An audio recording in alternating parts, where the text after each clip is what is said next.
today's one of the most exciting days in New York City, the New York City Marathon, so I figured it's the perfect time to test out my new-to-me X-T5. I've only had this camera 2 weeks, so let's see how it handles sports in a faster-paced shooting environment. Now, I'm not just testing the X-T5, I also have the XF's 70-300. I've never used a lens with this much range before and this telephoto, so I'm excited to see how it performs for a race like this. Let's go shoot some photos.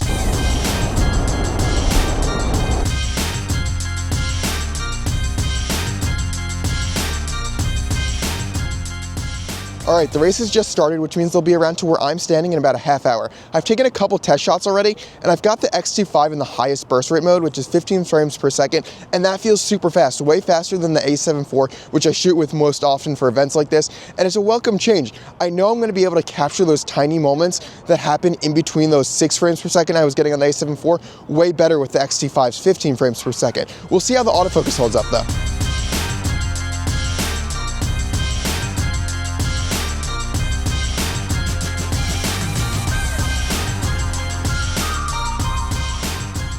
Alright, the first wave of people have just passed. It's all the people in wheelchairs, which is really awesome. I'm already noticing this lens is going to be tough. Like I've said, I've never shot with the lens this long, but I'm already finding framing to be different than what I'm used to, and shooting at such a long focal length makes it way harder to frame. It's really interesting to experience, and I'm excited to play with this more.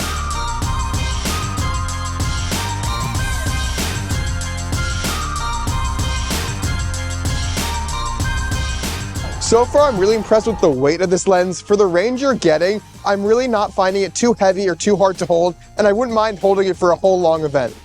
One thing I'm noticing pretty quickly is that with the higher burst rates on the X-T5, the battery is draining much faster than I've experienced so far. I've got 2 extra batteries, so I'm not worried about it, but it's something to keep in mind when you're using the X-T5 for events like this.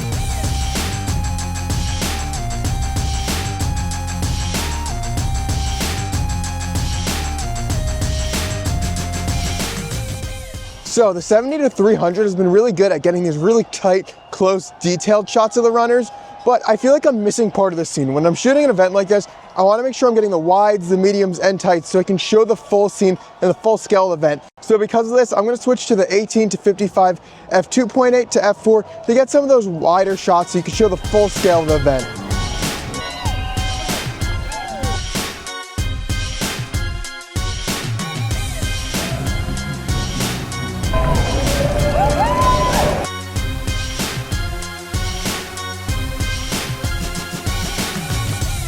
I am noticing that with these faster burst rates on the X-T5, I feel like my buffer is filling up really quickly and taking a bit too long to finish through. So I find my burst rate is slowing down just to get that buffer to catch up, which is a bit annoying. I feel like I'm missing a couple moments that I wouldn't be missing if the camera had a faster buffer.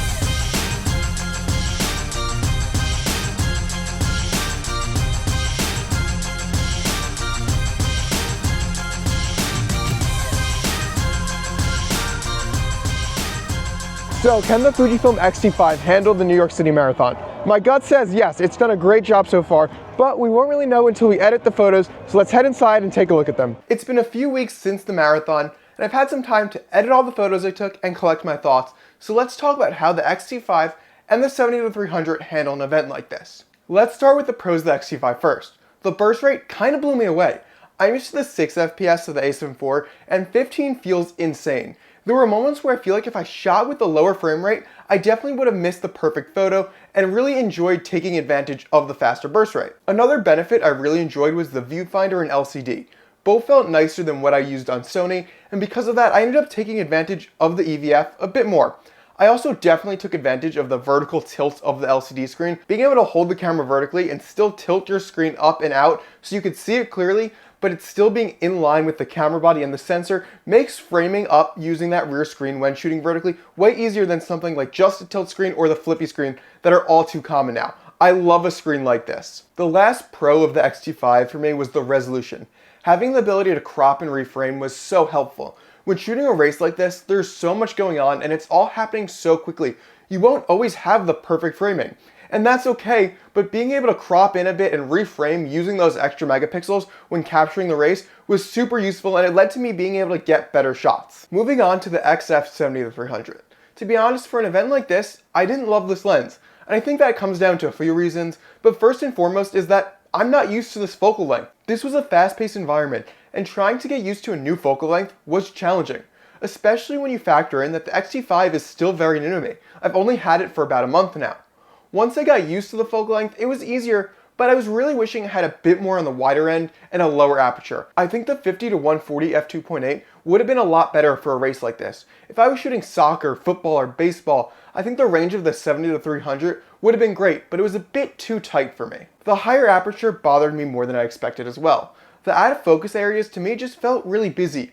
I was thinking the longer focal length would compress the background and make this a non-issue, but even with the compression, I just felt the background looked messy. If there wasn't so many runners, this wouldn't be a problem, but with so many runners and chaos in the background, not being able to separate my subject fully from the background bothered me more than I expected. I don't want it to seem like the XF 70-300 is a bad lens, because it's not. It just wasn't great for my use case. I could see it being perfect for a parent who wants to capture their child playing sports but doesn't want to shell out a ton of money for a super telephoto or something a bit nicer. It's a great budget zoom, it just wasn't great for a race like this. Now the cons of shooting the marathon on the X-T5. There was really only one, and I think you can expect what it is, the autofocus. Now it definitely could have been worse than it was, but it really is still far behind other brands. I mainly left it in zone focus, and for the most part it hit focus, but it definitely wasn't as fast or tack sharp as if I was shooting zone on my Sony cameras. If you take the time to really get to know how the X-T5 and the Fuji cameras focus and set up your focus properly, and maybe stay out of zone and stick to single point, you can get a lot of sharp images. But in zone focus, Fuji just doesn't compare to the competition, and it makes it harder when you're shooting in such a fast-paced environment like this. You can still get amazing shots, you might just have a couple more out of focus shots than you would with a brand like Sony or Canon. Like I said, you can still get plenty of good shots though. I got over 90 edits, so I got plenty. So can the X-T5 keep up with the NYC Marathon? Well, of course it can. It did a perfectly fine job, and I captured some great images. While the X-T5 may not be full frame, or it may not have the best autofocus, I think people get way too caught up in specs. The X-T5 is an extremely capable camera, and it can handle just about anything you throw at it. All that being said, if you're shooting sports at a higher level, like professional athletes for major publications, or sports where getting the absolute perfect moment matters, I wouldn't be grabbing an X-T5. Nor would I be grabbing any camera in that class or price range of the X-T5. I'd be grabbing a dedicated body for sports shooting, like the A9 III or the R1. But for most people, I think the X-T5 is more than capable to shoot most sports. For now, go and shoot some photos. Thanks for watching.